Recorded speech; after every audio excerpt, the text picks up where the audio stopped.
Olá, hoje nós vamos falar da hipérbole. A hipérbole é uma das curvas que compõem o estudo das circunferências e cônicas. Ela também é obtida a partir de uma superfície cônica, como nós vamos verificar aqui nessa animação.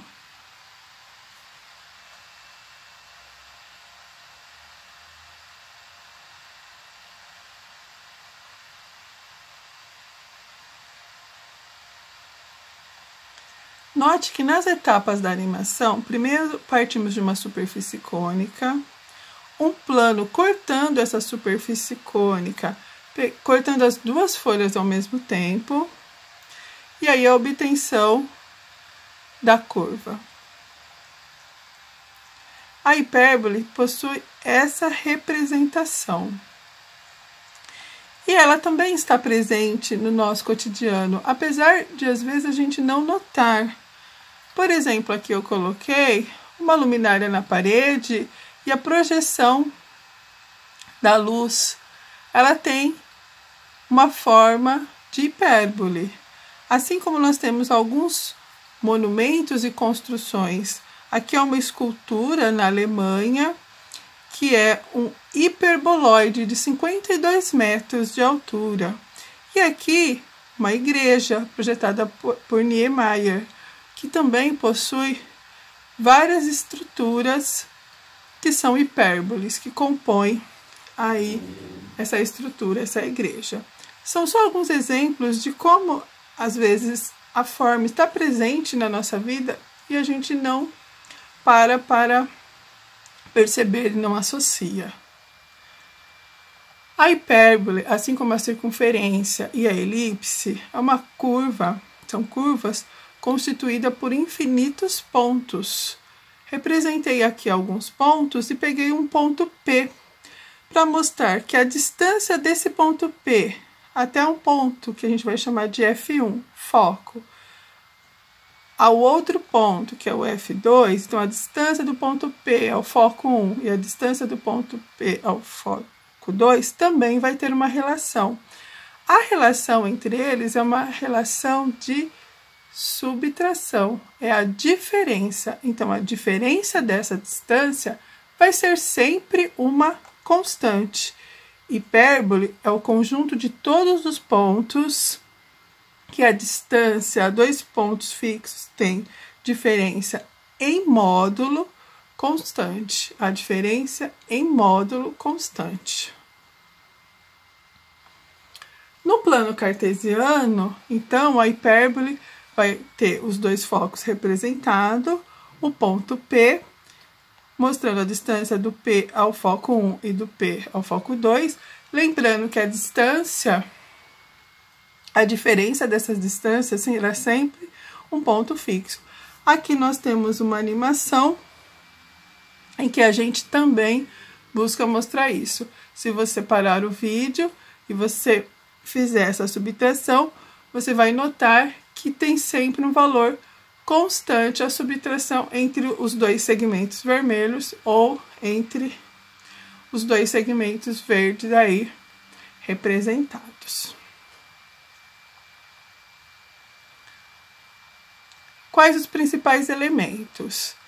Novamente a representação no plano cartesiano, o foco F1 e F2, dos pontos F1 e F2, a distância entre os focos é chamada de distância focal, a medida é 2C.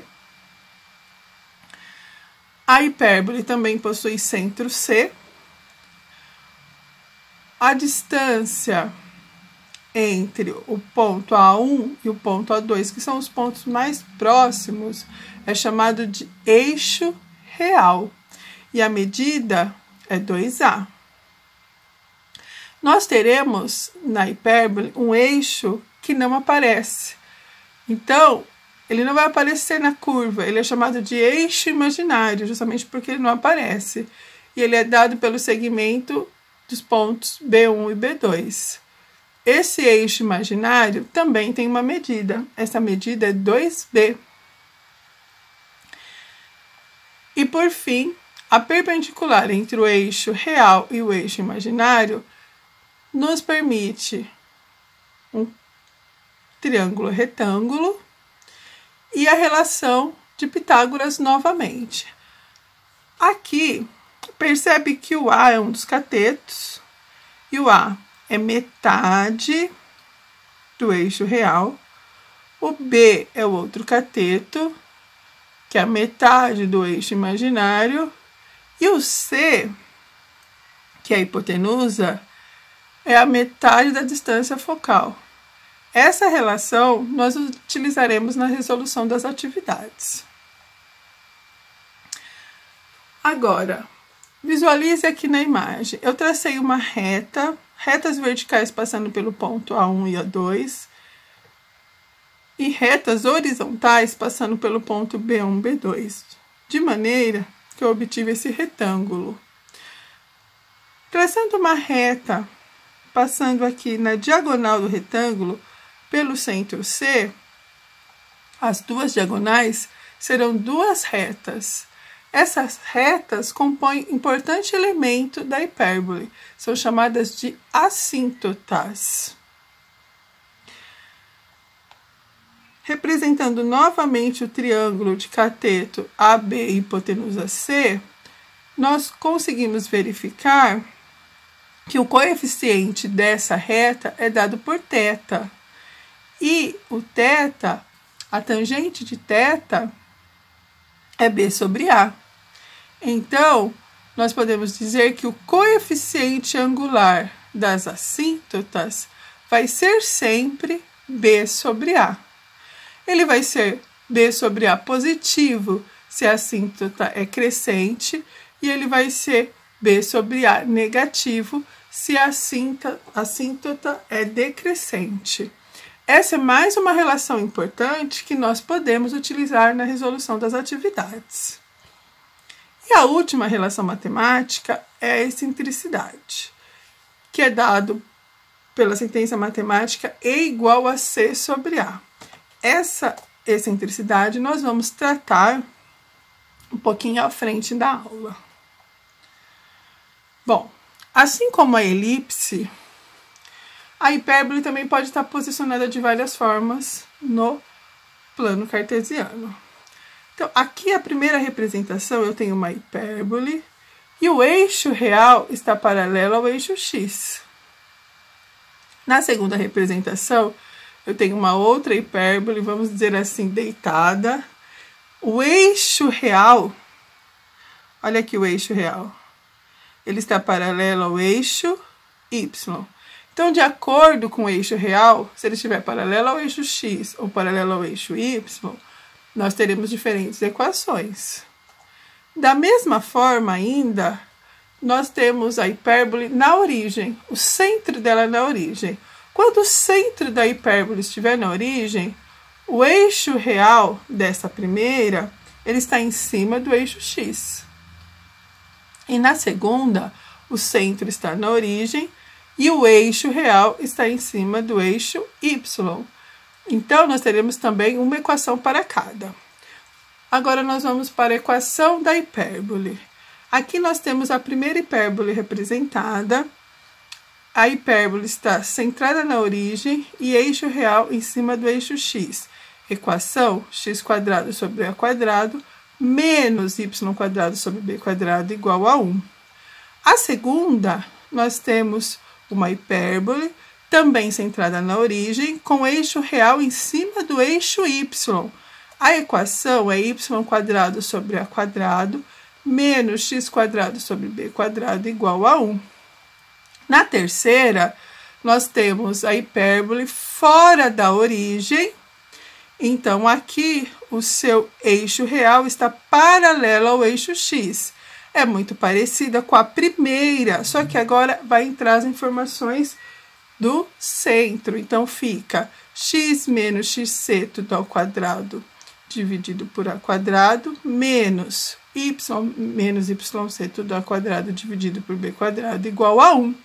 E a última, a hipérbole fora da origem, com eixo real paralelo ao eixo y, começando com y, a nossa equação, y menos yc² sobre A² menos x xc ao quadrado sobre b quadrado igual a 1. Eu quero que vocês percebam o seguinte: quando o eixo real estiver na horizontal, a nossa equação começa com x. Quando o eixo real estiver na vertical, a nossa equação começa com y. Outra coisa importante, as equações, elas são sentenças matemáticas muito próximas à equação da elipse. O que mudou? O que mudou foi a operação. Na elipse, soma, enquanto que na hipérbole subtrai. Então, aqui é menos, aqui é menos, aqui é menos e aqui é menos. Essa é a única diferença em termos de sentença matemática. Tem que tomar bastante cuidado para não confundir. Na elipse, sinal de mais. E na hipérbole, sinal de menos. Ainda falta falar sobre a excentricidade. A excentricidade na hipérbole, assim como na elipse, tem a ver com achatamento. A sentença matemática é a mesma, E igual a C sobre A.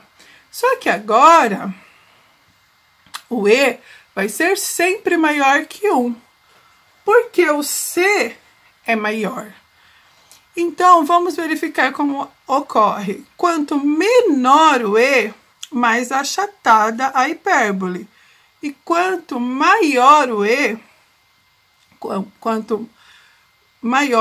a hipérbole ela vai abrindo, tá? Então, a relação da excentricidade na hipérbole também é em relação ao achatamento. Mas a diferença é que quanto menor o E, mais achatada. E quanto maior o E, mais aberta vai ser a nossa hipérbole. Vamos à resolução de uma atividade. No nosso exemplo, determine a equação e as assíntotas da hipérbole representada no gráfico.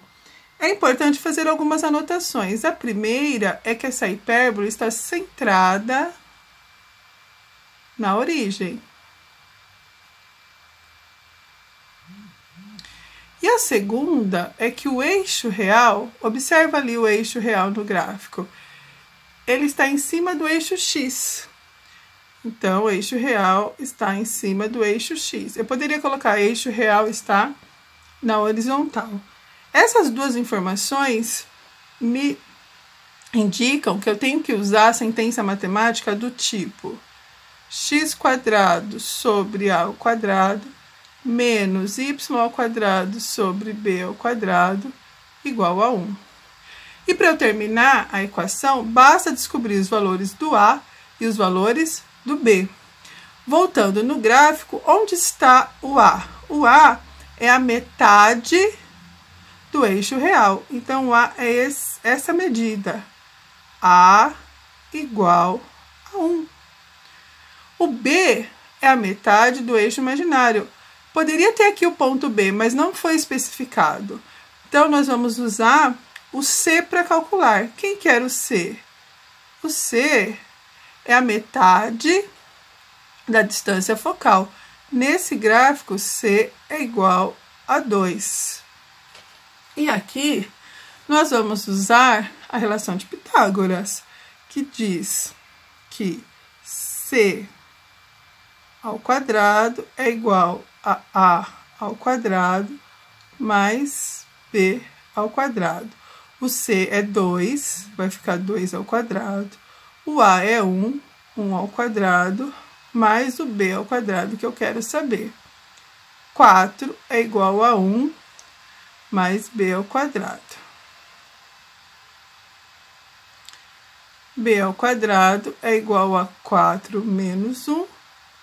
O B é igual a mais ou menos a raiz de 3. No caso, nós vamos usar B, raiz de 3 positiva, porque trata-se de uma medida, e a medida é positiva. Então, agora nós vamos substituir x ao quadrado sobre o A ao quadrado, fica 1 ao quadrado, menos y ao quadrado sobre o B, que é raiz de 3 ao quadrado, é igual a 1. Desenvolvendo, x ao quadrado dividido por 1 quadrado, que é 1, é o próprio x quadrado, menos y ao quadrado dividido. A raiz de 3 ao quadrado, a raiz e a potência cancelam e fica 3. Tudo isso é igual a 1. Essa é a equação reduzida dessa hipérbole. Então, a gente já fez a primeira coisa. A segunda, nós vamos falar das assíntotas. O que são as assíntotas? São as retas que passam na origem e seguem beirando a curva ali da hipérbole no infinito. Elas nunca vão se cruzar, elas vão se aproximando e nunca vão se cruzar. Lá na teoria, nós vimos que a assíntota, ela tem uma relação com os elementos da hipérbole. Que seriam os elementos da hipérbole? Medida do eixo real, medida do eixo imaginário, distância focal. Ela tem uma relação. Então, vamos relembrar qual é essa relação. Então, agora nós vamos resolver o exercício. Nós vamos resolver a parte das assíntotas. As assíntotas. A primeira coisa a lembrar é que assíntotas são retas. Tudo bem? Se elas são retas, elas têm uma representação matemática. Y é igual a mx mais n. O m é o coeficiente angular. E pela teoria que nós vimos hoje, o m ele vai ser mais ou menos b sobre a. Mais ou menos b sobre a. Quem é o b? O b é metade do eixo imaginário. E quem é o a? O a é a metade do eixo real. E o n? O n é o nosso coeficiente linear. No caso, o n, ele não está cortando aqui no zero? As duas retas não estão passando na origem? Então, nesse caso, o n é zero. A gente não vai precisar desenvolver. N é igual a zero. Então, as duas assíntotas vai ter equação y é igual mais ou menos b sobre a x. Não preciso pôr o n, porque o n é zero. Basta substituir e a gente já vai ter a resposta, porque a gente já sabe o valor de a e b, a gente acabou de usar. Y é igual mais ou menos b raiz de 3 sobre o a, que é 1, x. Então, nós teremos duas equações de reta. A primeira, y é igual a raiz de 3x positivo. E a segunda, y é igual a menos raiz de 3x. Ou seja, uma é a crescente, a positiva, e a outra é a decrescente. Essas duas equações aqui são as equações das assíntotas, que foi parte aí da pergunta dessa atividade. Sendo assim, nós finalizamos essa aula, lembrando que, referente a esse estudo, já foi apresentado um vídeo falando da circunferência, um vídeo falando da elipse e agora esse vídeo falando da hipérbole. Para finalizar essa série, o próximo vídeo vai falar da parábola. Obrigada, bons estudos e até a próxima.